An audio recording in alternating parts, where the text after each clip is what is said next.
السلام علیکم ورحمۃ اللہ وبرکاتہ۔ ناظرین، امید ہے آپ لوگ خیریت سے ہوں گے۔ آج ہم تعلیم الاسلام حصہ تیسرا کا نماز کے تیسرے رکن اور چوتھے رکن سجدے کا بیان پڑھیں گے۔ سوال: رکوع کی ادنا مقدار کیا ہے؟ جواب: رکوع کی ادنا مقدار اس قدر جھکنا ہے کہ ہاتھ گھٹنوں تک پہنچ جائیں۔ سوال: رکوع کا مسنون طریقہ کیا ہے؟ جواب: اس قدر جھکنا کہ سر اور کمر برابر رہے اور ہاتھ پسلیوں سے جدا رہیں اور گھٹنوں کو دونوں ہاتھوں سے پکڑ لیا جائے۔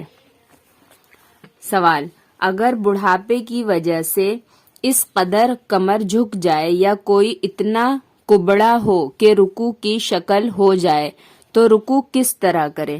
جواب: سر سے اشارہ کر لے، یعنی صرف سر کو ذرا جھکا دینے سے اس کو رکوع ادا ہو جائے گا۔ سوال: سجدے سے کیا مراد ہے؟ جواب: زمین پر پیشانی رکھنے کو سجدہ کہتے ہیں۔ سوال: اگر صرف ناک یا پیشانی پر سجدہ کرے تو سجدہ ادا ہوگا یا نہیں؟ جواب: اگر کسی عذر سے ایسا کرے تو جائز ہے، اور بلا عذر صرف پیشانی پر سجدہ کیا تو سجدہ تو ہو جائے گا لیکن مکروہ ہے، اور بلا عذر صرف ناک پر سجدہ کرنے سے سجدہ ادا بھی نہ ہوگا۔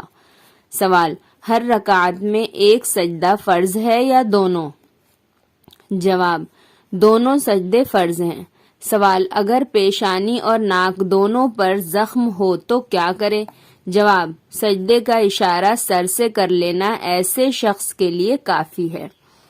سوال: پہلے سجدے کے بعد کس قدر ٹھہر کر دوسرا سجدہ کرے؟ جواب: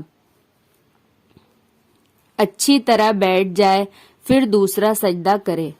سوال: عیدین یا جمعہ یا اور کسی بڑی جماعت میں لوگوں کی کثرت کی وجہ سے جگہ تنگ ہو گئی اور پیچھے والے شخص نے اپنے آگے والے کی پیٹھ پر سجدہ کر لیا تو جائز ہے یا نہیں؟ جواب: جائز ہے۔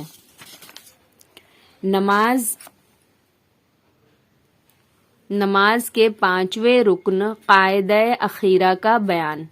سوال: قاعدہ اخیرہ کی کتنی مقدار فرض ہے؟ جواب: التحیات کے آخری الفاظ عبدہ و رسولہ تک پڑھنے کی مقدار بیٹھنا فرض ہے۔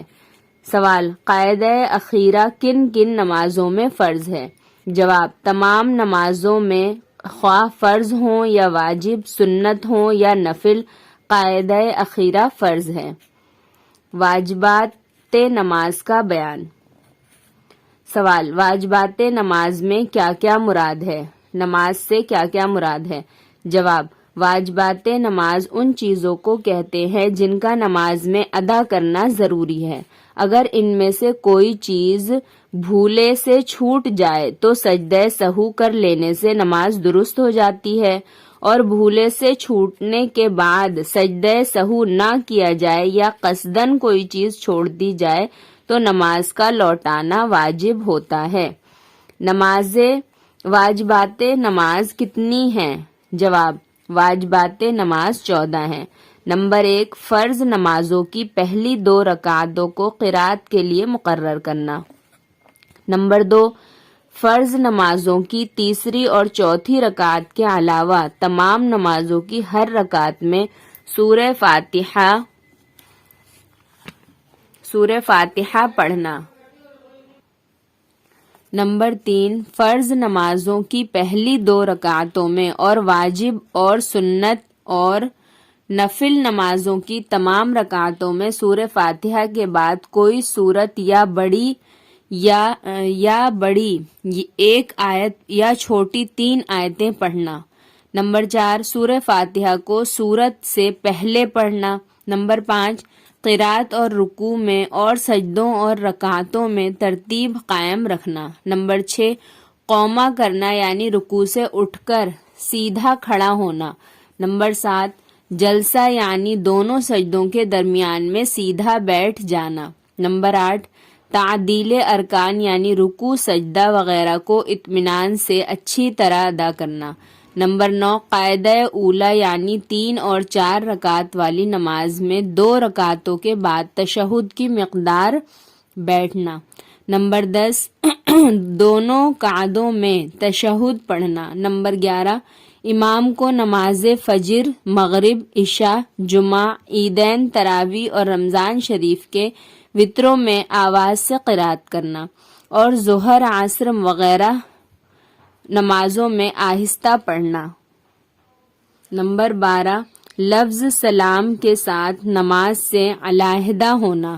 نمبر 13 نماز وطر میں قنوت کے لیے تکبیر کہنا اور دعائے قنوت پڑھنا۔ نمبر 14 دونوں عیدوں کی نماز میں زائد تکبیریں کہنا۔ ناظرین، امید ہے آپ لوگوں کو سبق سمجھ میں آیا ہوگا۔ واجبات نماز بہت ضروری ہیں، یہ ہر مسلمان کو یاد ہونے چاہیے۔ کل انشاءاللہ نماز کی سنتوں کا بیان پڑھیں گے۔ السلام علیکم ورحمۃ اللہ وبرکاتہ۔